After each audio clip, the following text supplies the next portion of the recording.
अब आज हम पढ़ने वाले हैं अपना तीसरा पॉइंट। कल तक हमने 2 पॉइंट पढ़े थे, एक ग्लाइसिन क्या है और ग्लाइसिन के भौतिक गुण और बनाने की विधियाँ। आज हम पढ़ रहे ग्लाइसिन के रासायनिक गुण पढ़ेंगे। ग्लाइसिन या अल्फा एमिनो अम्ल के रासायनिक गुण बोल सकते हैं इसको हम। तो हम बता दो आपको मैं, ग्लाइसिन एक उदासीन एमिनो अम्ल है कि किसमें जितनी मात्रा में, जितनी संख्या में सीएच ग्रुप है उतनी संख्या में अमाइन ग्रुप भी है। और ग्लाइसिन एक अल्फा एमिनो अम्ल भी है क्योंकि अल्फा कार्बन पर एमिन ग्रुप जुड़ा हुआ है। और ग्लाइसिन में 2 समूह होते हैं, एक अम्लीय समूह होता है और एक क्षारीय समूह होता है।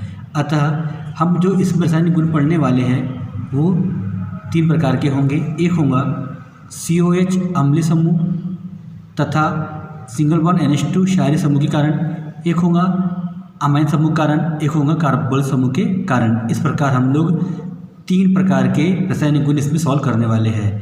तो पहला रासायनिक गुण है COH एवं NH समूह कारण। अगला है एमिनो अम्ल की उभयद्रव्य प्रकृति और लवण का बनना। मतलब हम जब जो क्रिया करेंगे, एक बार हम ग्लाइसिन की क्रिया NH से करेंगे, क्षार से करेंगे, और दूसरी बार ग्लाइसिन की क्रिया अम्ल से करेंगे।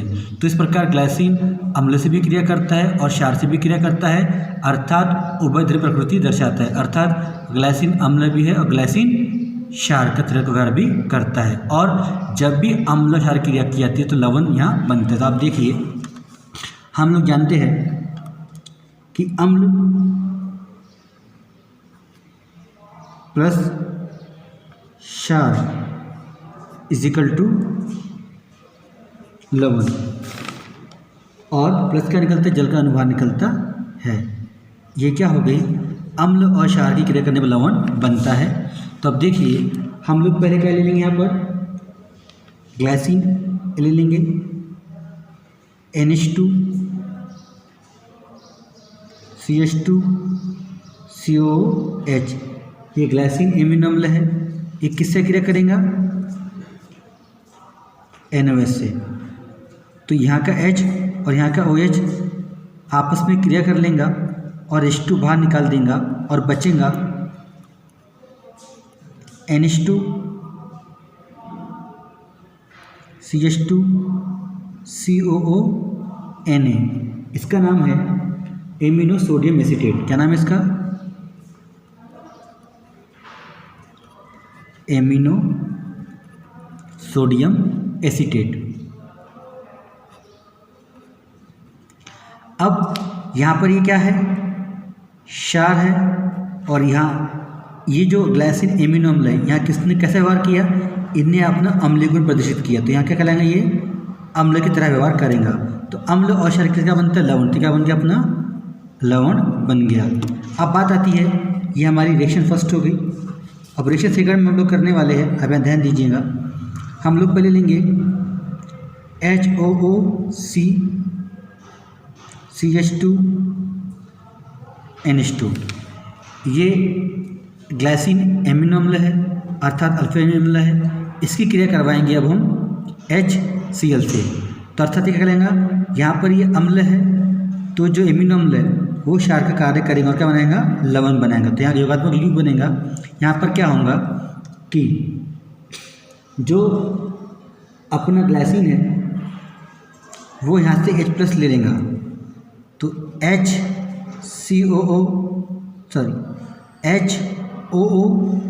HOOC single bond CH2 NH3+ और बाहर क्या आ जाएगा, Cl- बाहर आ जाएगा। तो क्या बन गया, अपना लवण बन गया।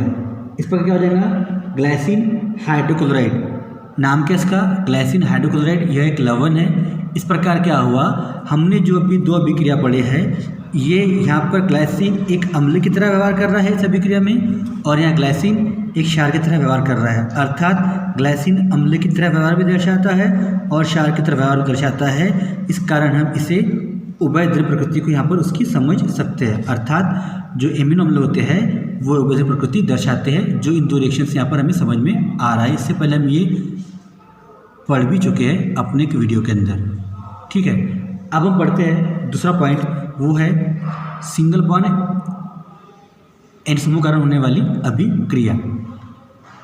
अब हम पढ़ेंगे NH2 समूह के कारण होने वाली रासायनिक अभिक्रिया। तो इसमें ए पॉइंट है वो है एसिटिलीकरण।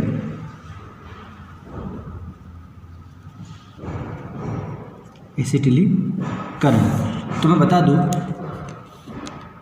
एसिटिलीकरण करने के लिए हम ग्लाइसिन की क्रिया एक तो एसिटिक एनहाइड्राइड या एसिटिल क्लोराइड से कर सकते हैं। तो जब भी हमें एसिटिलीकरण क्रिया करना है तो हम उसमें एक तो एसिटिक एनहाइड्राइड से भी क्रिया कर सकते हैं या एसिटिल क्लोराइड से भी क्रिया कर सकते हैं। तो क्या होता है कि वहाँ पर जो एमिनो समूह का H है, जैसे कि यहाँ बताता आपको मैं यहाँ पर, आप देखिए ये HOOC CH2 NHH। तो क्या होगा, यहाँ का जो H है, NH2 का H है, ये यहाँ से निकल के इसके बदले कौन आ जाएगा, CH3CO Cl से क्रिया करेंगे तो ये H HCl से क्रिया कर लेगा और यहाँ पर जो नया कंपाउंड बनेगा वो इस तरह होगा HOOC फिर CH2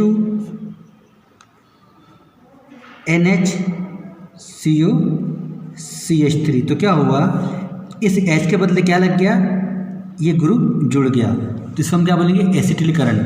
जब हम ग्लाइसिन की क्रिया किससे करवाते हैं, एसिटिक एनहाइड्राइड ये एसिटिल क्लोराइड से करवाते हैं तो उसके एसिटिलीकरण हो जाता है, जिस प्रकार यहाँ पर आपको अभिक्रिया दिख रही है। अब हमने किससे अभिक्रिया कराई है उसकी,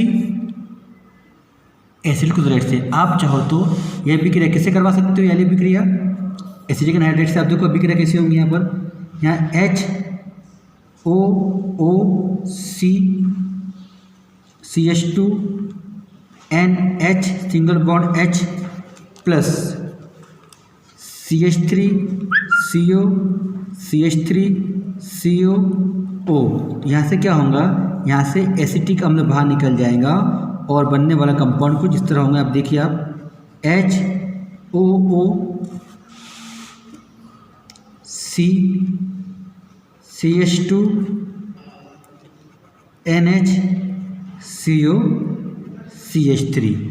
तो आप देख रहे होंगे एसिटिल क्लोराइड्स की क्रिया से जो कंपाउंड बना था वही कंपाउंड एसिटिक एनहाइड्रिक क्रिया से भी बनता है। इस प्रकार हम लोगों ने यहाँ पर एक अभिक्रिया कर लिए है जो क्या थी, एसिटिलीकरण। अब बंधन कंपाउंड इस तरह होगा, बचा हुआ रिमेन एसिटिक अम्ल CH3COOH जहाँ पर आपको दिख रहा है।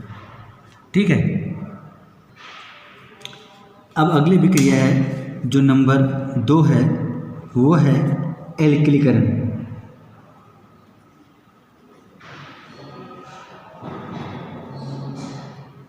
जिसे हम स्मॉल b नाम देंगे, इसका नाम है एल्किलीकरण। अर्थात एल्किल हैलाइड RX या इसके बदले CH3I भी ले सकते हैं। तो अब देखिए अभिक्रिया कैसी होंगी आप लोग, हम पहले क्या ले लेंगे, HOOC CH2 NH plus I CH3। यहाँ क्या निकल लेगा, HI बाहर निकल लेगा और बनने वाला कंपाउंड आपके सामने दिख रहा होगा HOOC CH2 NH CH3 plus HI। तो ये क्या हो गया हमारा, मेथिल ग्लाइसिन। इसका नाम क्या हो गया, मेथिल ग्लाइसिन नाम हो गया।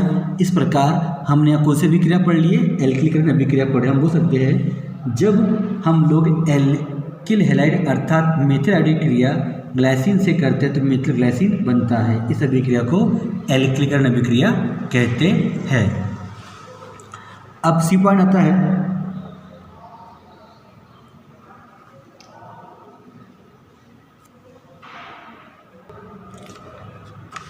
अब अगला पॉइंट है नाइट्रस अम्ल से क्रिया। नाइट्रस अम्ल से क्रिया। नाइट्रस अम्ल सूत्र होता है HNO2, हम चाहे तो इसे लिख सकते हैं HON डबल बॉन्ड O। तो ये नाइट्रस अम्ल सूत्र हो गया। जब हम नाइट्रस अम्ल की क्रिया ग्लाइसिन से करवाते हैं तो ग्लाइकोलिक अम्ल और नाइट्रोजन गैस और H2 बाहर निकलता है। आप देखिए अभिक्रिया कैसे होने वाली है। हम लोग सबसे पहले लेंगे कौन सा अम्ल, ग्लाइसिन ले लेंगे, फिर नाइट्रस अम्ल ले लेंगे। तो पहले हम क्या लेंगे H2N CH2COOH। तो अभिक्रिया कहाँ पर होंगे, केवल इस समूह पर होने में अभिक्रिया। तो हम नाइट्रस अम्ल इस तरह लेंगे कुछ, plus HON double bond O, यहाँ से क्या बाहर निकल जाएगा H2 बाहर निकल जाएगा, यहाँ से 2 N बाहर निकल जाएंगे। तो अब देखिए यहाँ से N2 गैस भी बाहर निकल गई और यहाँ से H2 बाहर भी निकल गया। अब क्या बचा रिमेनिंग OH और CH2। तो OH CH2 COOH, ये कौन है, ग्लाइकोलिक अम्ल, इसका नाम है ग्लाइकोलिक अम्ल। तो इस तरह हमने यहाँ पर अभी तक 3 अभिक्रिया समझ चुके हैं। किसकी, नाइट्रस अम्ल की। किससे अभिक्रिया की हम लोगों ने, ग्लाइसिन से की है। अब नंबर जो डी अभिक्रिया है अर्थात चौथी अभिक्रिया है वो हम किससे करेंगे, नाइट्रोसिल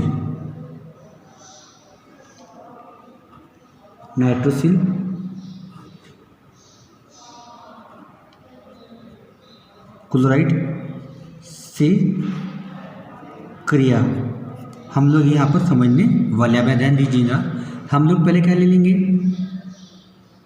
H2N CH2 COOH और यहाँ ले लेंगे अपन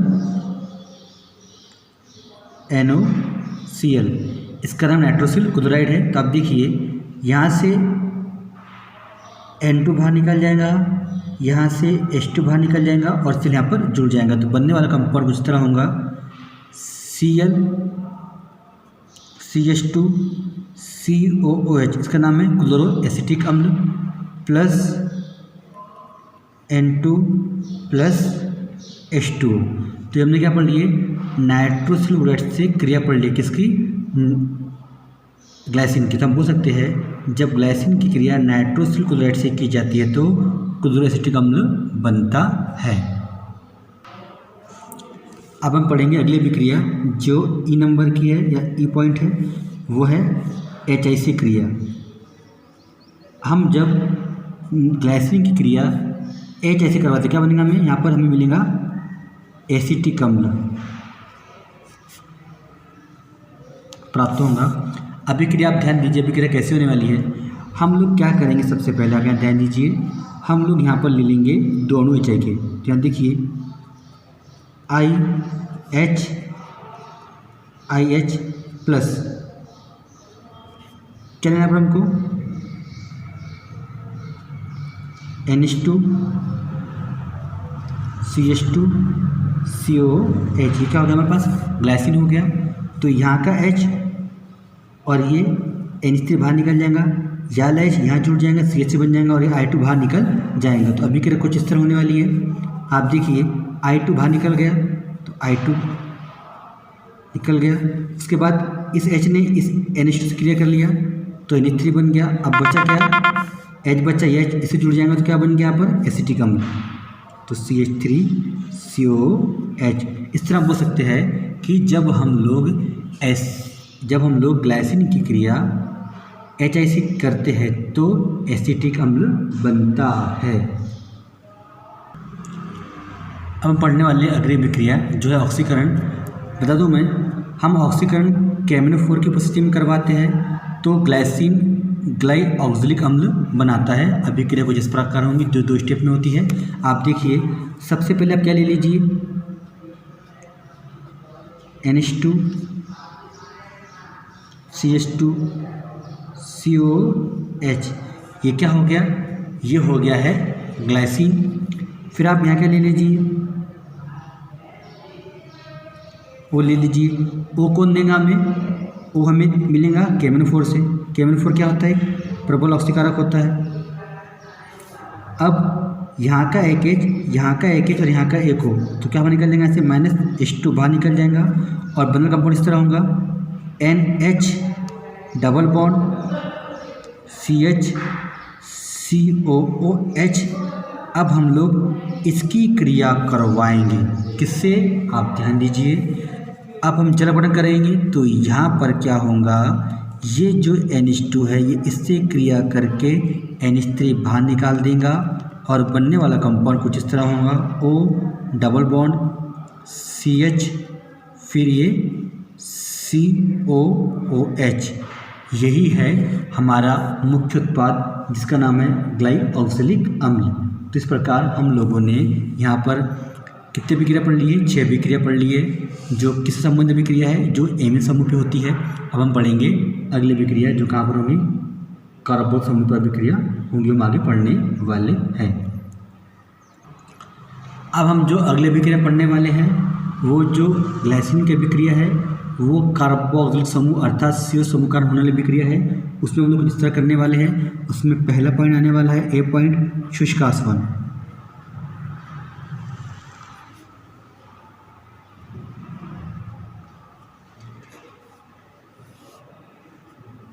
शुष्कासवन है ये सोडा लाइम की उपस्थिति में होगा।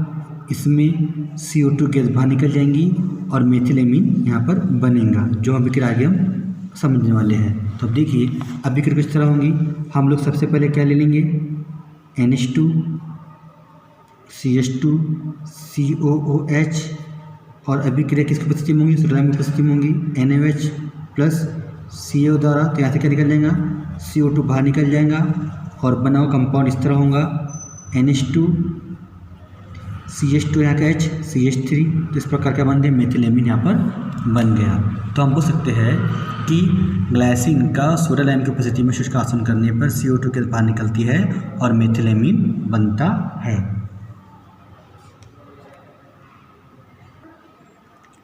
जो अगली अभिक्रिया है उसमें हम देखेंगे अमोनिया से अभिक्रिया देखेंगे। अमोनिया से अभिक्रिया करने पर हमें एमिनो एसिटिल एमाइड प्राप्त होगा। फिर हम PC5 से क्रिया करेंगे, उससे हमें एमिनो एसिटिल क्लोराइड प्राप्त होगा। फिर हम एथिल अल्कोहल से क्रिया करेंगे, उससे हमें एमिनो एथिल एसिटेट प्राप्त होगा। अब हम करते हैं अभिक्रिया किससे पहले करते हैं, अमोनिया से अभिक्रिया किसकी, ग्लाइसिन की। तो अब देखिए हमने पहले क्या ले लिए, NH2 CH2 COH plus H NH2 किससे क्रिया हो गई है, अमोनिया से क्रिया हो गई। तो क्या निकल जाएगा, H2 बाहर निकल जाएगा और बंधन कंपाउंड कुछ इस तरह होगा NH2 CH2 CO NH2। ये कौन है, ये है एमिनो एसिटिल एमाइड। तो क्या बन गई, ये एमिनो एसिटिल एमाइड बन गया। किससे क्रिया की, अभी हमने अमोनिया से क्रिया की है। अब हम क्रिया करेंगे किससे, PCl5 से। NH2 CH2 COH plus PCl5। तो अब देखना आपको पता होना चाहिए कि PCl5 में से हमेशा PCl3 कभी नहीं टूटता है। अगर PCl5 तोड़ेंगे तो Cl2 और PCl3 टूटता था। तो अब क्या होगा, यहाँ का एक कौन O और यहाँ का PCl3 क्या बाहर निकल जाएगा, पहले POCl3 बाहर निकल जाएगा, यहाँ का एक H और यहाँ का एक Cl, तो HCl बाहर निकल जाएगा। अब रिमेनिंग क्या है, इतना रिमेनिंग बचा है, तो अपन लिख लेते इसको NH2 CH2 COCl। ये कौन है, इसका नाम है एमिनो एसिटिल क्लोराइड। तो क्या इससे हम बोल सकते हैं कि जब PCl5 की क्रिया ग्लाइसिन से करते हैं तो POCl3Cl बाहर निकल जाता है और बनने वाले कंपाउंड को एमिनो एसिटिल क्लोराइड कहते हैं। अब बात आती है, अब हम क्रिया करेंगे इसकी एथिल अल्कोहल से। तो अभिक्रिया बहुत सिंपल अभिक्रिया है। यह अभिक्रिया फर्स्ट थी, ये सेकंड थी और ये हम थर्ड अभिक्रिया करने जा रहे हैं। आप देखिए हम लोग यहाँ क्या करेंगे, NH2 CH2COH प्लस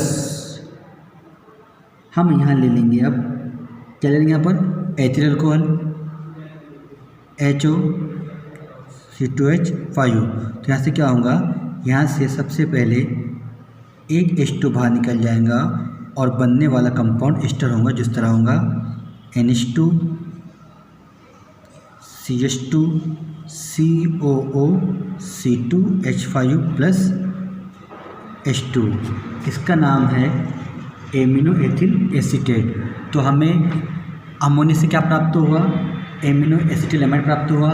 हमें फिर पर क्या प्राप्त हुआ, एमिनो एसिड क्लोराइड प्राप्त हुआ।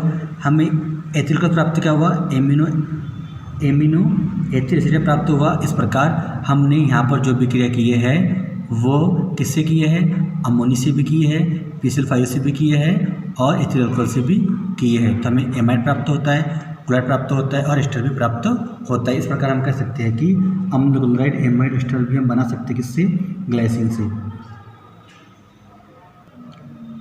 अब अगली भी क्रिया हमारी जो C नंबर की है वो है फॉर्मेल्डिहाइड HCHO या CH2 डबल बॉन्ड O से क्रिया।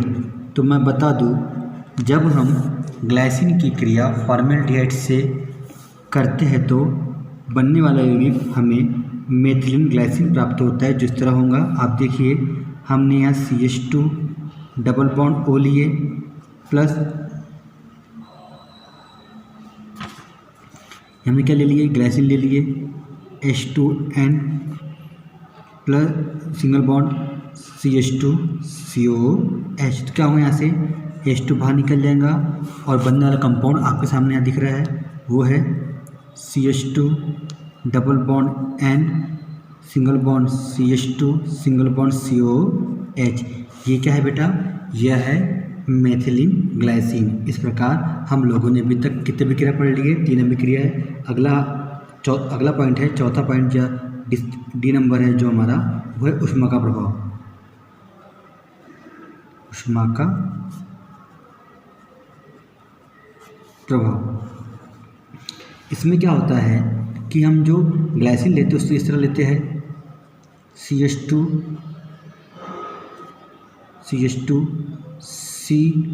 COOH सिंगल बॉन्ड NH, ये हमारा पहला ग्लाइसिन का हो गया। इसी प्रकार दूसरा लेंगे HNH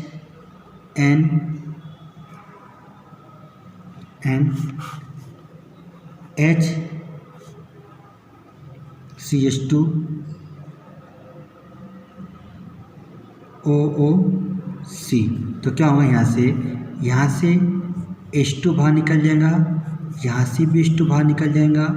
अर्थात हम कह सकते हैं कि ग्लाइसिन अल्फा एमिनो अम्ल का उदाहरण है, अतः गर्म करने पर इसके दोनों जल के निकल जाते हैं और ग्लाइसिन एनहाइड्राइड बनता है, जिसका सूत्र इस तरह होगा। अब देखिए यहाँ क्या बचा, CH2 फिर CO फिर NH फिर यहाँ पर NH फिर यहाँ CO और यहाँ पर CH2। इस प्रकार इसका नाम है ग्लाइसिन एनहाइड्राइड। तो किसका प्रभाव हो गया, ऊष्मा का प्रभाव आपको यहाँ पर दिख रहा है। तो ये जो बंधन कंपाउंड है वो इस तरह है, CH2 ये है, CO ये है, NH ये है, CH2 ये है, CO ये है और NH ये है, जिसका नाम है ग्लाइसिन एनहाइड्राइड। अब अगला आता है ई पॉइंट, वो है अपचयन।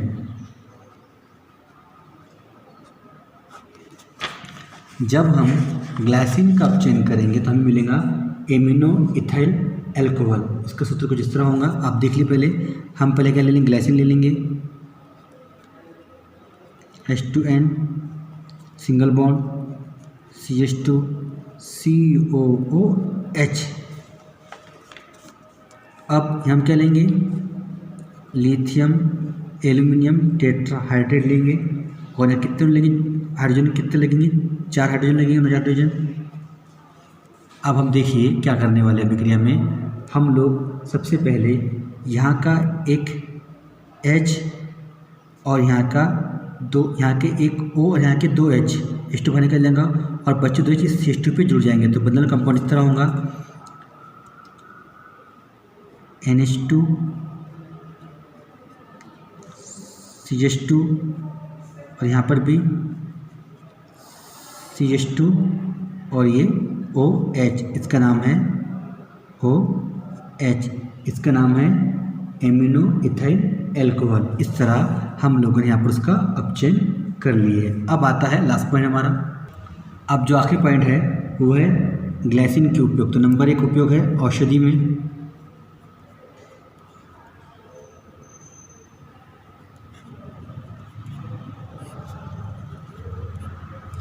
नंबर 2 है फोटोग्राफी में, नंबर 3 है वार्निश और रेजिन बनाने में।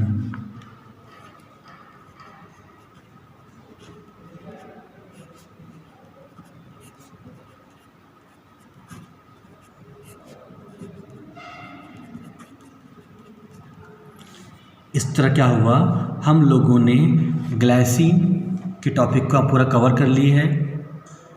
तो हमने कल पढ़े थे ग्लाइसिन किसे कहते हैं, ग्लाइसिन बनाने की विधि, ग्लाइसिन के भौतिक गुण, और आज देख लिए ग्लाइसिन के रासायनिक गुण और ग्लाइसिन के उपयोग। तो इस तरह हमारा टॉपिक ख़त्म होता है। मुझे उम्मीद है आपको टॉपिक पूरा समझ में आएगा। आप इस वीडियो को ज़्यादा शेयर करें, लाइक करें और कमेंट करना बिल्कुल भी ना भूलें। Thank you.